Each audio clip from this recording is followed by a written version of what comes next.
Have you ever noticed how easy it is to hurt others and be hurt by others, especially the people closest to us? I mean, more than natural disasters or sickness or unemployment or all that stuff that can happen to us, it's people who have the greatest capacity to do such major damage in our lives. It's what he said. It's what she did. It's how they made you feel. And we remember this. In fact, I once talked with an 89-year-old woman who remembered what someone had told her in the 3rd grade. People have this incredible capacity to do deep damage in our lives. And so what we do is that we build walls. And some of us build walls in our relationships that are obvious because we stop talking to certain people, or we keep individuals at bay, or we just stop spending time with some people. But other walls are less obvious. These are the charming individuals who are always surrounded by people and making them laugh and seemingly friends with everyone, but in reality, controlling the conversation so that it doesn't go in a certain direction. That's a kind of wall. And we're all like this, whether private and loyal to a few, or outgoing and charming, or somewhere in the middle. But the sad thing is that this just compounds the problem, because even though we try and keep others from hurting us, we end up hurting ourselves every time we isolate from others. Now, most of us know that we need relationships. We just don't know how to do them very well. The good news is that since God has made us for a relationship, He knows best how to do relationships. And the Apostle Paul writes a letter from jail to his friends in Philippi, a city where people were divided and kind of knew the lines that kept them apart. And apparently this tendency had made its way even into the church, because he admonishes them to, quote, be of the same mind, having the same love, being in full accord and one mind. And he says this kind of mind, this mindset, it comes from looking at Jesus, who was God, but gave up all of his rights and his privileges as God to become human and live among us.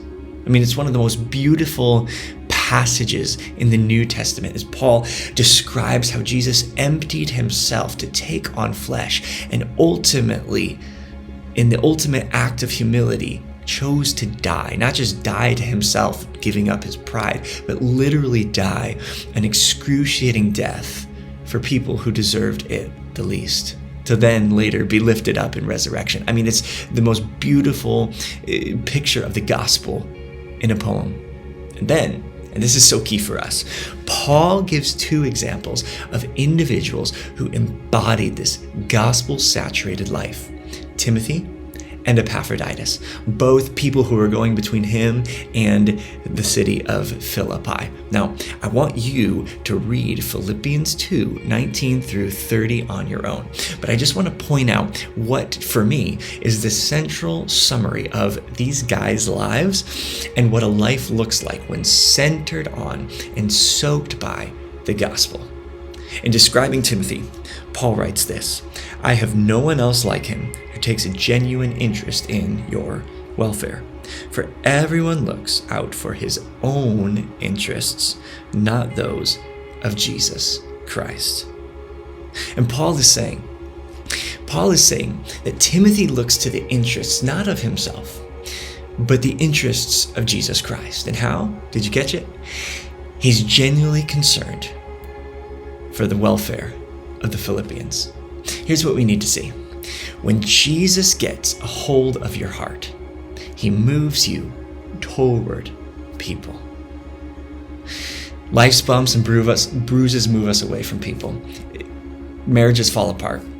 Parents and children stop talking to each other for a short time or for a long time. Friends move on and move apart. Life tends to move us away from people, even if we're surrounded by them all the time. But life with Jesus moves us toward people. His interests become our interests, which means that we become genuinely interested in the well-being of others. And this is why the gospel is so necessary. This is why the gospel is so necessary, because we cannot do this on our own. This does not come naturally to us. Even if you consider yourself a people person, without Jesus getting a hold of your heart, more often than not, you use people to prop something up that you need, whether that's your ego or a sense of meaning as you serve others, or something that's all about you.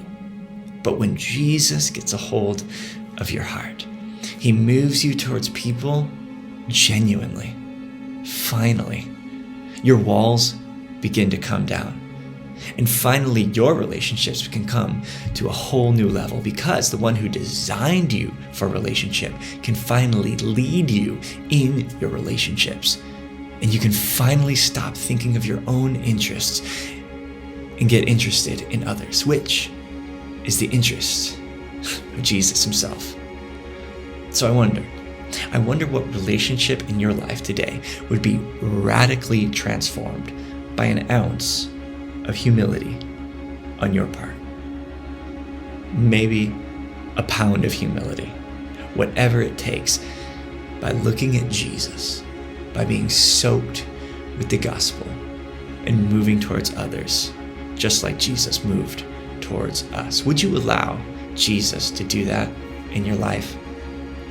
I wonder what kind of family you would have if everyone began to function out of that place. I wonder what kind of church we would become.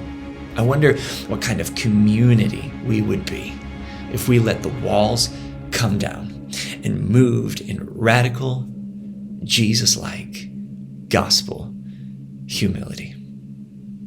I want to encourage you. Let Jesus move in you and move you towards others today.